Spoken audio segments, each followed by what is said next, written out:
Welcome to Beekeeping Today podcast, your source for beekeeping news, information, and entertainment. I'm Jeff Ott. And I'm Kim Flottam. Hey, Jeff and Kim.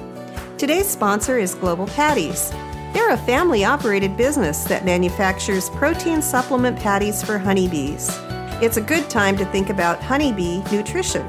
Feeding your hives protein supplement patties will ensure that they produce strong and healthy colonies by increasing brood production and overall honey flow. Now is a great time to consider what type of patty is right for your area and your honeybees. Global offers a variety of standard patties as well as custom patties to meet your needs. No matter where you are, Global is ready to serve you out of their manufacturing plants in Airdrie, Alberta, and in Butte, Montana, or from distribution depots across the continent. Visit them today at www.globalpatties.com. Thank you, Sherry, and a quick shout out to all of our sponsors whose support allows us to bring you this podcast each week without resorting to a fee-based subscription. We don't want that, and we know you don't either.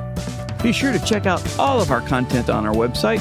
There you can read up on all our guests, read our blog on the various aspects and observations about beekeeping, search for, download, and listen to over 200 past episodes, read episode transcripts, leave comments and feedback on each show, and check on podcast specials from our sponsors. You can find it all at www.beekeepingtodaypodcast.com. Hey everybody, thanks again for joining, and if you're listening on the day this episode is released, happy Memorial Day! I hope you are enjoying the day with family, friends, and or the bees. Hey, Kim will be along in just a few moments. You know, you can help us open the next episode of Beekeeping Today podcast, just like you've heard others do this past month or two. Just send us a recording captured on your phone, tablet, or computer's voice memo app.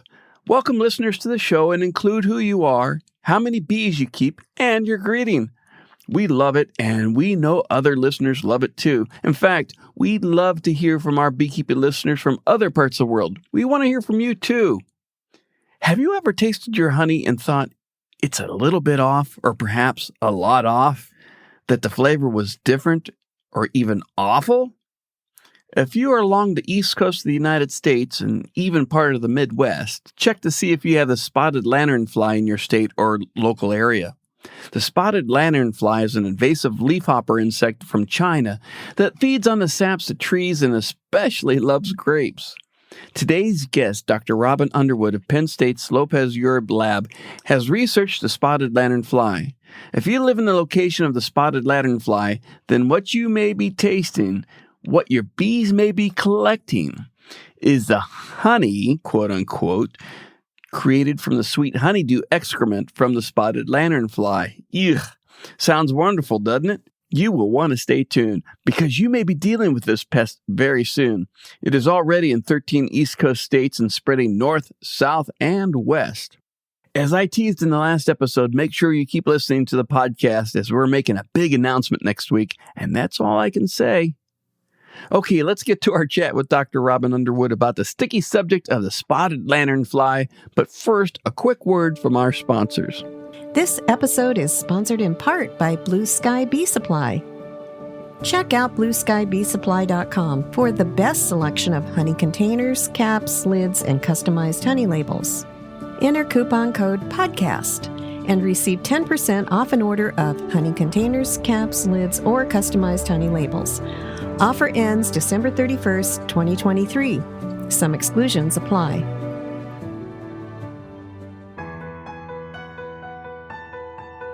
Hey, beekeepers! Many times during the year, honeybees encounter scarcity of floral sources. As good beekeepers, we feed our bees artificial diets of protein and carbohydrates to keep them going during those stressful times. What is missing, though, are key components.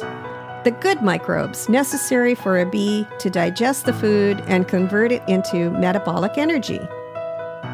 Only Super DFM honeybee, by strong microbials, can provide the necessary microbes to optimally convert the artificial diet into energy necessary for improving longevity, reproduction, immunity, and much more.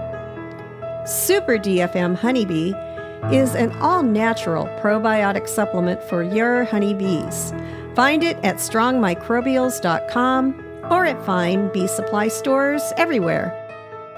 And while you're at the Strong Microbial site, make sure you click on and subscribe to their newsletter, The Hive, full of interesting beekeeping facts and product updates. Hey, everybody, welcome back. Sitting across the virtual Zoom table right now is Dr. Robyn Underwood of Penn State University Extension Service. Did I get that right? More or less? Close? It is a little confusing. We call it Penn State Extension. And just a year ago, I was at Penn State University. So they're all glommed together. The important thing is you're in Penn State, Pennsylvania State. So welcome to Beekeeping Today podcast. Jeff, I had the opportunity to listen to Robyn talk about the subject we're going to cover today when she was at the Tri-County Beekeepers meeting in Worcester, Ohio. And that's actually why she's here today, because I was so interested. I thought, no, I know that she needs to share what she has with everybody listening. Robyn, why don't you let everybody know who you are, what you do? I know you'll get it better than I just did. Okay. My current position is Extension Educator of Apiculture for the state of Pennsylvania, where I have the best job in the world. I get to just talk about bees, read about bees, write about bees all the time. My mission is to make beekeepers' lives easier and better beekeeping. In Pennsylvania, we don't have a master beekeeper program, and I don't focus on getting people to start beekeeping. Our clubs around the state do a super good job at that already. So I'm really focusing on intermediate and advanced topics. So some things that I'm really focusing on are organic honeybee colony management. So following the organic standards, but knowing that you can't certify because of the land use requirements, but you can make good choices. One thing I'm focusing on is organic honeybee colony management, which is following the National Organic Program's recommendations. For example, not using synthetics in your colony like amitraz, but you can use oxalic acid, formic acid, and thymol, and doing really good integrated pest management with monitoring for mites and treating accordingly. So that's something I'm really passionate about.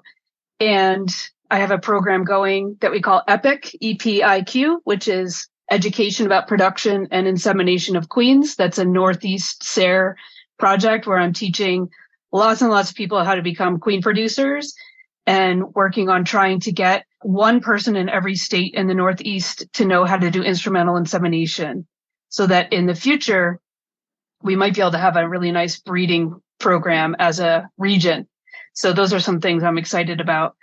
So before I was an extension educator, I was a research professor at Penn State where I've done, 100% research. And before that, I did 100% teaching of biology at Kutztown University, which is a state school in Pennsylvania. But I finally landed where I want to be, and extension is the place to be for sure.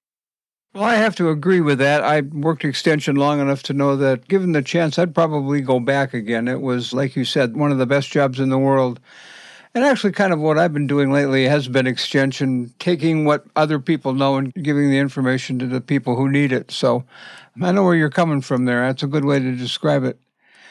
Well, Robyn, like I said earlier, you and I met at the Tri-County meeting in Worcester, Ohio back in March, and you were talking about the spotted lanternfly, something I know almost nothing about, but where you come from, on the more eastern part of the country than I am, it is causing significant problems, as I understand it.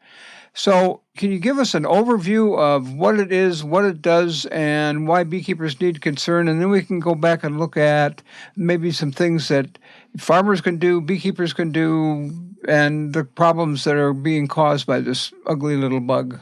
Yeah, the spotted lanternfly is a really big plant hopper that arrived in Berks County, Pennsylvania in 2014 on what we understand was a load of rocks shipped from China. And if you've ever seen the egg masses of spotted lanternfly, you can see why no one would have noticed them. They look like a bit of chewing gum or clay on a surface, on a rock or the trunk of a tree. Looks like lichen almost on a rock. That's funny you say that because when you tell people scrape the egg masses, sometimes they spend days scraping the lichens off their fence. Serves as a dual purpose. Not only do you get rid of the bug, but you also clean up the property a little bit. Sure. Yeah. But the poor lichens didn't do anything wrong. So they hatched out, they come out of the egg as a little nymph that is black with white little dots. And then they molt a few times.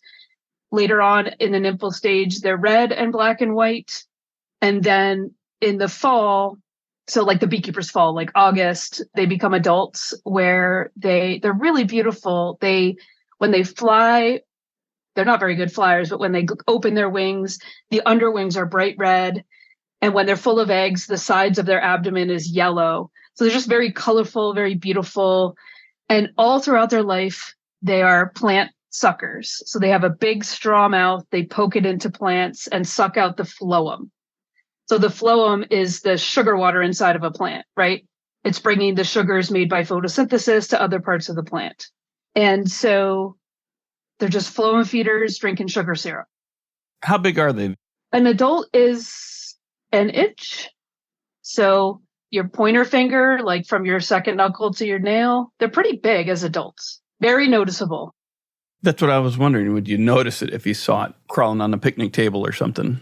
You would notice it crawling on the sidewalk. And also if you had a tree of interest in the, later in the season, it wouldn't just be one, it would be like the whole trunk covered with adults. So that's the thing about them. When they're nymphs, they can feed on over 170 different plants. They're not very picky. But in the fall, they really congregate. And so that's where they're very noticeable to homeowners. I have a red maple in my front yard, and I could fill a Ziploc bag, a sandwich bag with these guys daily when we have a bad infestation.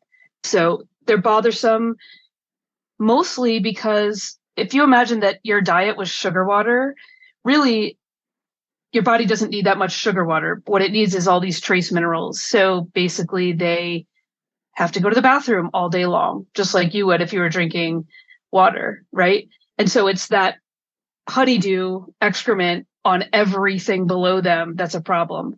So imagine you have this beautiful tree next to your deck and it's covered with these bugs and they're peeing everywhere.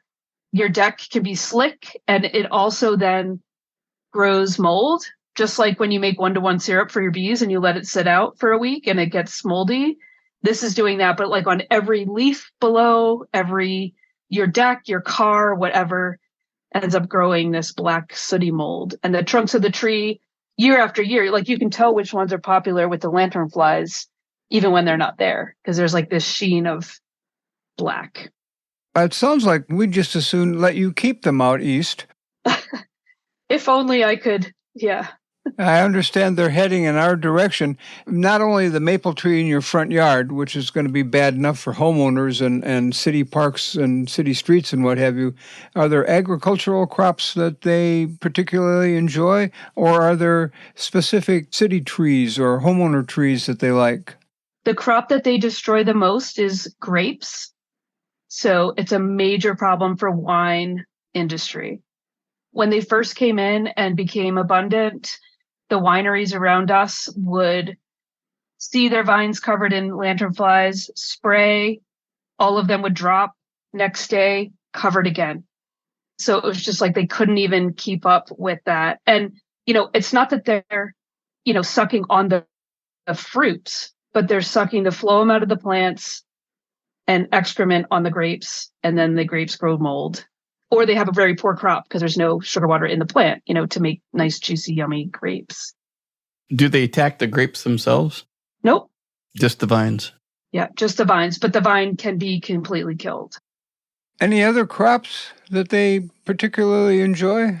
Nothing else that causes a very big issue. Early on, they thought maybe stone fruit crops would be a problem, but I don't think it is. But another tree that they really love is tree of heaven, which is also something that came here from Asia, but it's been in the US for 200 years and has spread all over the place and is naturalized, if that's the right word. And so if you have tree of heaven, I think that lanternfly can definitely come to you. Well, sort of a mixed blessing then, because a tree of heaven, Aleagnus, we have a few of them in here in Medina. Making them go away wouldn't bother anybody here, I think. So if we could just focus the bugs on the right plants, we probably wouldn't be a problem at all. But one of the things you just mentioned was the excrement that they produce from sucking all of the sugar syrup. And I understand that that causes several problems. Yeah, they can kill a tree of heaven that's popular with the lanternflies. Fall after fall can be killed. Not that we care, right? Because it's, not a tree that you really want. But as you can imagine, the excrement is pretty popular with other insects that like sugar water, such as honeybees. I think that's where you were leading me to. Where does that happen? What stage in all of this going on in a growing season do honeybees and spotted lanternflies get together? So I'm going to answer that by kind of telling the history of my work with bees and lanternflies. So I told you lanternflies arrived here in 2014. It was just in Pennsylvania, so the Pennsylvania Department of Ag was charged with trying to control them. And so the method they chose was to create what they called trap trees. So they would go to a woodlot and kill almost all of the tree of heaven, because at the time they thought that they had to have tree of heaven as part of their diet. And they knew the adults would congregate there late in the season. And so they would cut down or kill most of them, leave a few, and then spray them with a systemic insecticide. So that was dinotefuran. So a systemic pesticide is something that you get on one part of the plant and then it goes into all the plant tissues, right? So they would do a bark spray in May or June, and then when the lanternflies would come, they would just drop when they would drink the phloem. And so it was pretty gross. Like there would just be like piles and piles of dead lanternflies under these trap trees. But what they also noticed was that other insects were coming to these trees because, the lanternfly excrement was all over. And also after they have put their mouth parts into the tree, it kind of leaks some sap, right? So they contacted me because I was I worked with bees and I lived in Berks County, and I was working at Kutztown University at the time. And so the Department of Ag said, hey, if we give you a little bit of money, can you put out some sentinel honeybee colonies and sample them and see if this pesticide is getting into their honey? So I was like, yes, I'll do that. So I set some colonies like near places where there was just trap trees all over the place. And I sampled the honey, the wax, and the bees. And at the same time, I had people do these 10-minute observations of the trunks of the trees where the lanternflies were. So you would go to the tree, and for 10 minutes, every single insect that visited the tree, you would write down. Now, these weren't trained entomologists, but they knew what a honeybee looked like. They would know like a hornet, a fruit fly, an ant, like that level, butterfly kind of thing. So they did these 10-minute observations, and I was mostly interested in whether honeybees were coming. But we saw all kinds of different things. Ants, fruit flies were all over them. Butterflies would come. The European hornets would come, and sometimes they'd be eating the lanternflies, and other times they'd be licking the stuff. But from that study in 2017 at that location, there were hardly any honeybee observations. And to me, they weren't acting like they were filling up and recruiting or anything like that. And I also found 0 pesticide in any of the honey.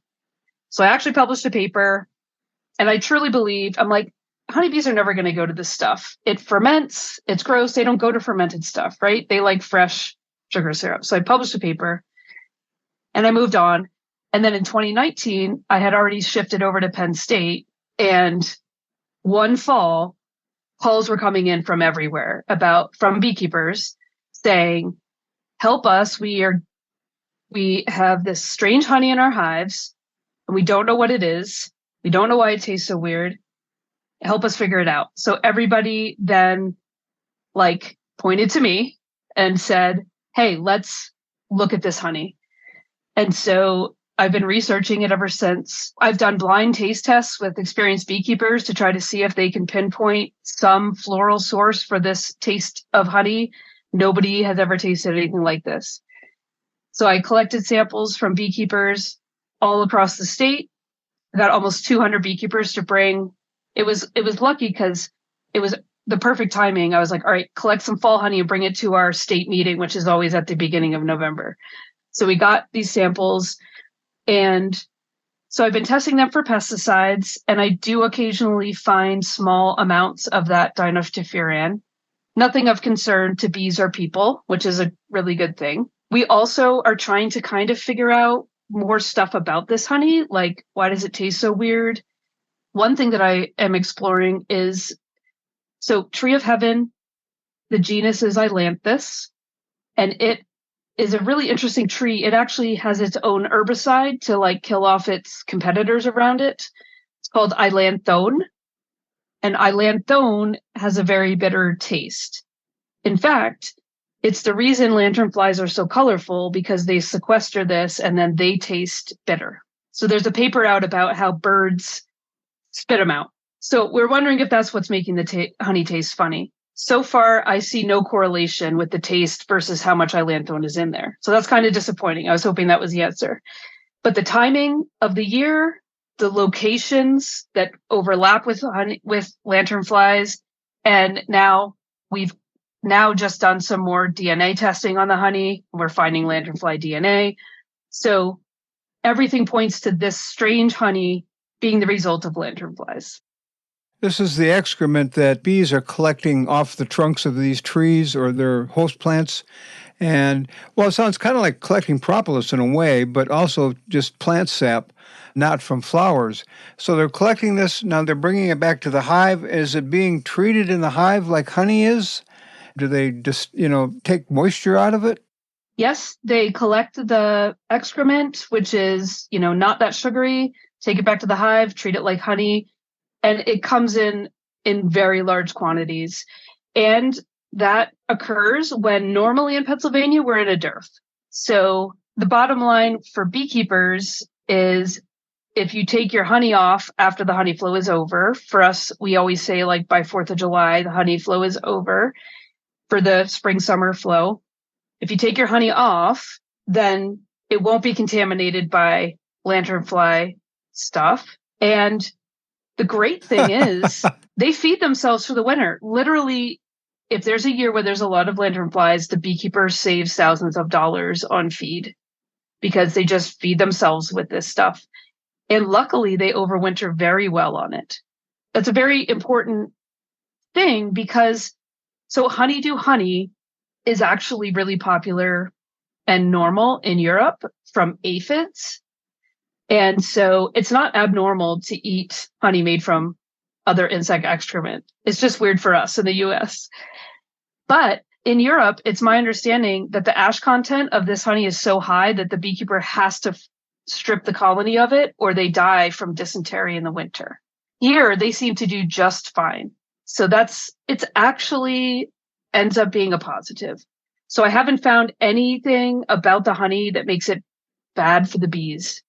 Is there a difference in ash content between Europe and North America? I have sent some off for ash content analysis, but I don't really understand the results. They don't look like what I was expecting, so I have to further investigate that. Because I had higher levels in non-lanternfly honey, so it doesn't really make sense to me. So I need more time to figure that one out. Well, let's give you a couple moments to work on that. We're going to take a quick break for a sponsor message. We'll be right back. We're thinking spring here at Better Bee. Do you have all the hive bodies and frames you need to super up your hives or expand your apiary?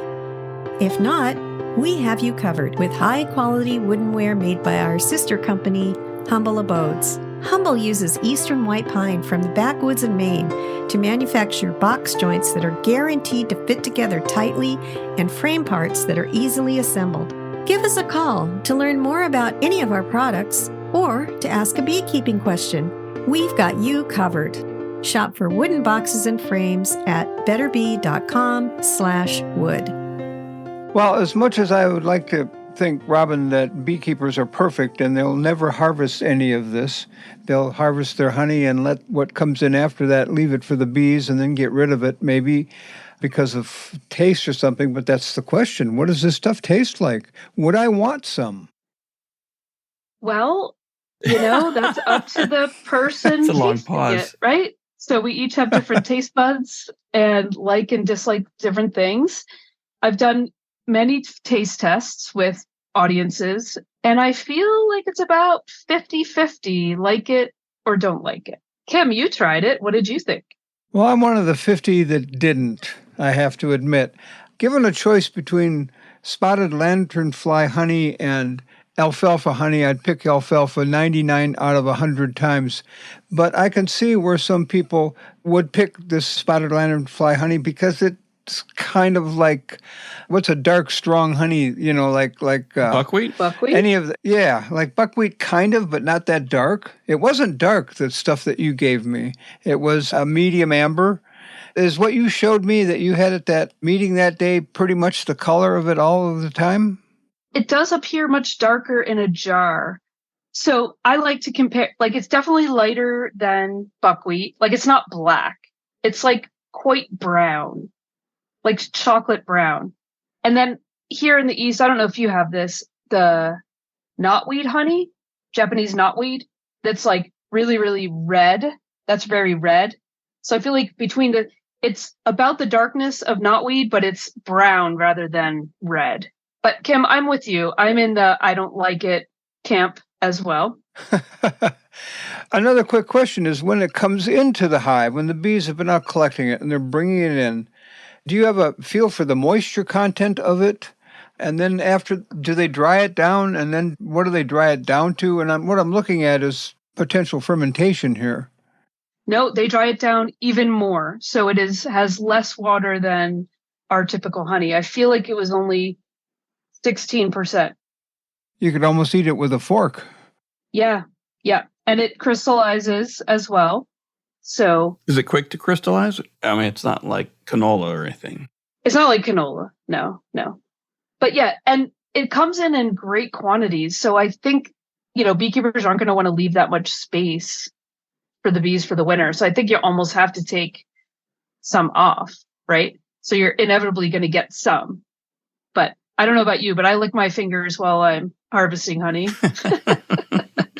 And you definitely want to keep this stuff separate. You don't want to taint your other wonderful honey. So I would carefully, you can kind of tell, it looks dark. I would bet, though, if you were in a knotweed area that it would just blend in because knotweed has a strong flavor, but mixed with like goldenrod, it would overpower. It doesn't sound like there's much that beekeepers can do. It's just if you've got host plants around your bee yard, you're going to get this kind of honey. You can selectively harvest and probably get rid of most of the problem if you're really careful, but that's got to be a pain in the extractor to have to do that, isn't it? Yes, a pain in the extractor. Yeah, I mean, you just have to know that it's going to happen. Get your good honey off first. There is a market for it. Some people like it. It can be sold to bakers. In fact, my favorite story is a friend of mine, Don Shump. He's with the Philadelphia Bee Company. He had the most brilliant marketing of this stuff when it first came out. And he called it Doom Bloom and has this crazy logo that's like a skull with a lanternfly. And he put it out on the market at Halloween. And it was a huge hit. He made a ton of money. And he still sells this stuff, Doom Bloom. And so, beekeepers, we're just creative people. You just have to have some creative marketing. I wouldn't sell it as wildflower honey or not tell my customers, but tell them what it is and go ahead and sell it. I'm thinking here really quick that if I go back to the beginning of beekeeping here, the definition of honey is nectar collected from flowers by bees. And this definitely isn't nectar collected from flowers by bees. So can I even put honey on my label? You can, because that definition is missing the part where that says, or from the sugary parts of plants or something like that. It's honey. I have a really good definition. You can call it honey because honey is the natural sweet substance produced by honeybees from the nectar of plants or from secretions of living parts of plants or excretions of plant-sucking insects. Well, there you So go. there you go. It's actually honey. It's part C of that definition. If it's mixed with my alfalfa honey, I can call it honey without even having to explain, or just wildflower. I wouldn't call it wildflower. But, well, okay, you've kind of settled that.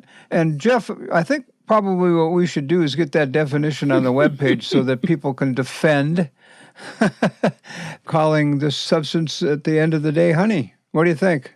I'm almost not liking this entire topic.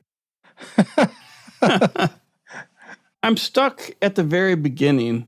Are the honeybees collecting the excrement from these beetles off the tree trunks, and or are they milking, for lack of a better term, the beetles themselves?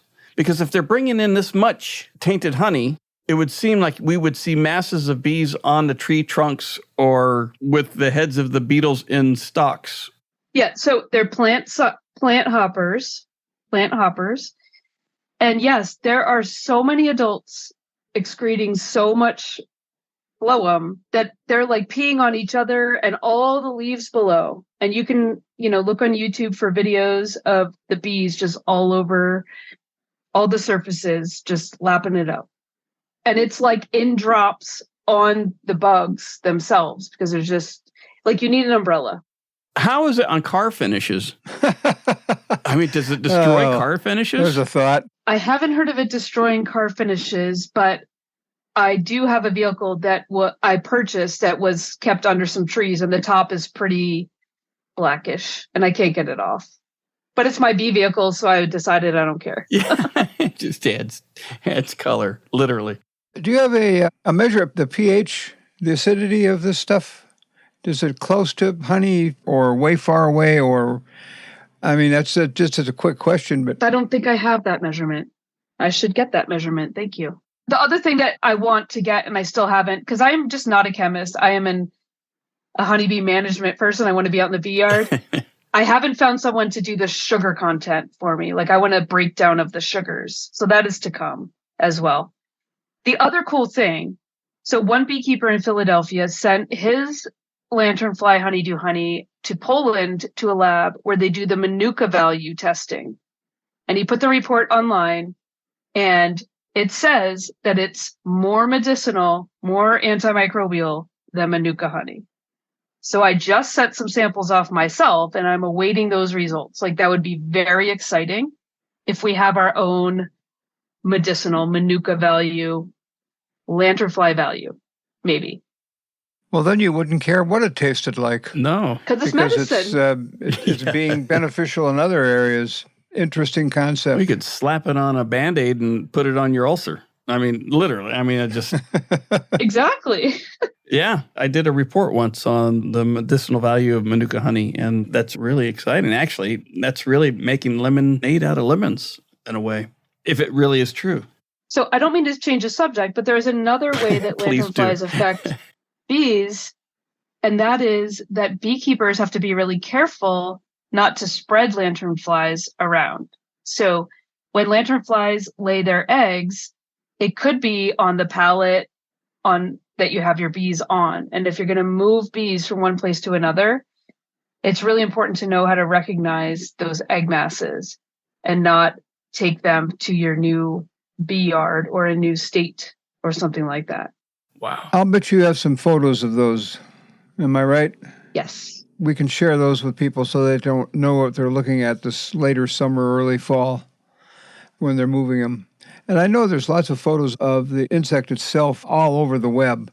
So you can see what the nymphs look like and what the adults look like and now what the egg masses look like. That really poses a really interesting subject. So they're introduced in, I think, southeast Pennsylvania, you said. They're marching west, I believe you said.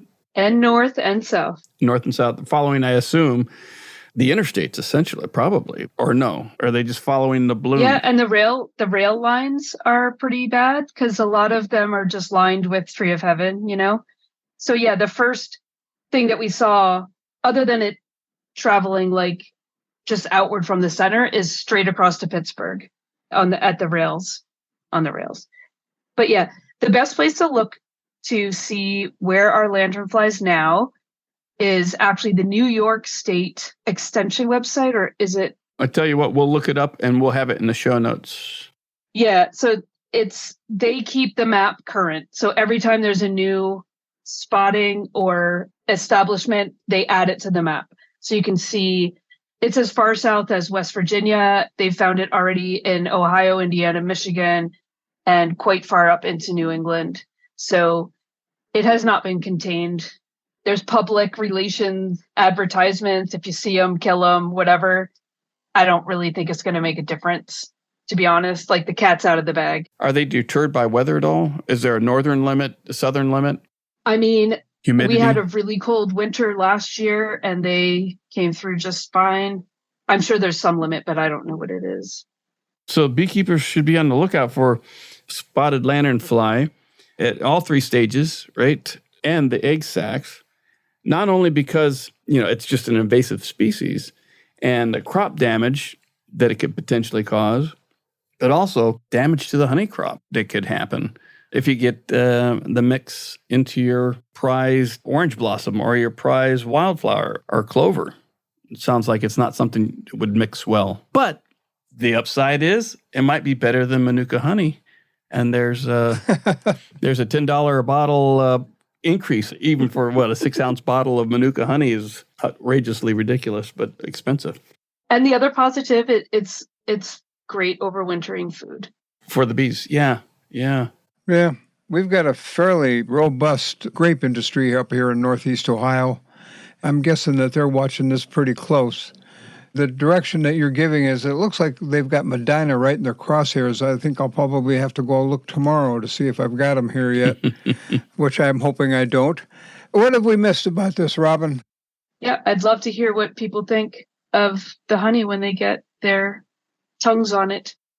There you go, listeners. If you've had experiences of spotted lanternfly honey, let us know. Let us know in the comments. We'd love to hear from you and find out, hey, is this a valuable product? Is this something you could sell or not? I got to wonder, Jeff, if this is going to be a new classification in honey shows. You got light amber, dark amber, all of this, and then spotted lanternfly way over in the end. We'll have to get Marina back and have her taste some of this to see what she thinks of it. She did actually taste it and provided us with her thoughts. And she described it as tasting like wet autumn leaves. Does that sound appealing? Well, there's a vision for you. Well, good. I'm glad you did that. So that also adds to some of the descriptive value of what we can give to this stuff. You stated that. My thought instantly went back to my bigger brothers hold me on the ground, shoving leaves in my mouth. So it's amazing what what taste memories can well up in your brain. There you go. That was a fun scouting trip. Well, it's been a delight having you on the show. Actually, I did not know of the spotted lanternfly problem until we invited you to the show, and I did a little bit of, it'd be hard to tell, but I did a little bit of research prior to you coming on, and how big of a problem this potentially can be. I'm actually concerned and appreciate the fact that you're there researching it and getting us information on what it's doing to our industry. Well, Jeff, we'd be more than happy to share once we get them here. No. Well, thanks so much, Robyn, for being here, and we look forward to an update. Maybe in a year's time, you can let us know what new things you've found. Great. Thank you so much for having me on. Well, it was good catching up with you again, Robyn. Nice to see you, and thank you for all of this. Kim, I'm happy for you to keep that spotted lanternfly there in Ohio and just do whatever you can. Don't let it go west. You know, like I said, I met Robyn at Tri-County Fair in Worcester, Ohio, a little bit earlier this spring, and I was immediately interested in what she was talking about because I didn't know a lot about it. I'd heard it, done quite a bit of research since then, and it was good to get her on here to share what she knows and what people now in Ohio and Illinois and Indiana and wherever can expect, especially the grape growers in Northeast Ohio. It sounds like they're going to have to be paying attention to this. Yeah, there's a lot of concerns there, both from a beekeeper standpoint and a grower standpoint. And And this increases the use of insecticides in times and places we don't want it. So there's a lot of issues here that I wish I was still ignorantly unaware of. Sometimes that's not a bad thing to be, but in this one, it's the more you know, the better off you'll be. Well, that about wraps it up for this episode. Before we go, I want to encourage our listeners to rate us 5 stars on Apple's podcast or wherever you download and stream the show. Even better, write a review and let other beekeepers looking for a new podcast know what you like. You can get there directly from our website by clicking on the reviews along the top of any web page. We want to thank our regular episode sponsors, Global Patties, Strong Microbials, and Better Bee for their longtime support of this podcast. Thanks to Blue Sky Bee Supply and Northern Bee Books for their generous support. Finally, and most importantly, we want to thank you, the Beekeeping Today podcast listener, for joining us on this show. Feel free to leave us questions and comments at Leave a Comment section under each episode on the website. We'd love to hear from you. Thanks a lot, everybody.